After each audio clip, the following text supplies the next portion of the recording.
तर आपल्याला अशा पद्धतीने म्हणजे तिघे जण एकमेकाच्या विरोधामध्ये जरी असले तरी हे सगळे सत्तेमध्ये एकत्र आहेत. आपल्या कार्यकर्त्यांना निवडून आणण्यासाठी त्यांनी कंबर कसलेली आहे. पण आपल्या पक्षाची परिस्थिती अशी आहे की आपल्या पक्षाची तयारी अजिबात नसते. नगरपालिकेच्या निवडणुकीमध्ये भीक मागितल्यासारखी आपण त्यांच्या पाठीमागे जातो आणि कुठं जागा सुटलेली आहे, कुणी सोडलेली आहे, काही पत्ता नाही आपला. म्हणून मी महाराष्ट्रामध्ये कुठे प्रचारासाठी गेलो नाही, तर जायचं कुठं. त्या ठिकाणी आपली तयारी असली पाहिजे. जर 25, 30, 35 नगरपालिका असेल तर 10-12 नगरसेवक निवडून आणण्यासाठी मग तो बौद्ध समाज असेल, मातंग समाज असेल, मराठा समाज असेल, माळी समाज असेल, मुस्लिम समाज असेल, आपली तयारी पाहिजे की आम्हाला इथं 10-12 जागांवर लढायचं आहे.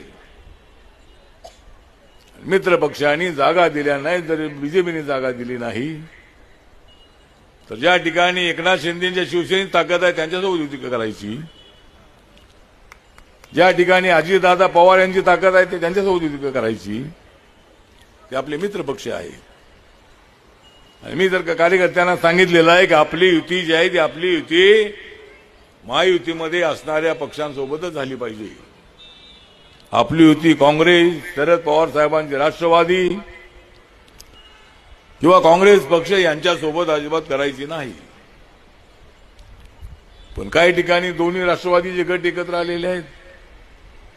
कुठं बीजेपी त्यांच्यासोबत आहे, कुठं कोण कुठं गेलेलं आहे, काय झालेलं आहे, अजिबात काय कळायला मार्ग नाही.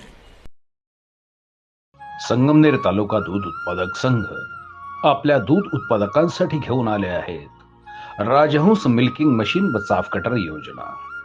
या योजनेअंतर्गत आपणास बाजारभावापेक्षा कमी दरात उपलब्ध करून देत आहे. नामांकित कंपनीचे मिल्किंग मशीन व चाफ कटर सुलभ हप्त्यांमध्ये उपलब्ध केले आहे. तरी सर्व दूध उत्पादकांनी या योजनेचा लाभ घ्यावा. अधिक माहितीसाठी संपर्क करा संगमनेर तालुका सहकारी दूध संघ, पशुसंवर्धन विभाग, अमृतनगर, संगमनेर.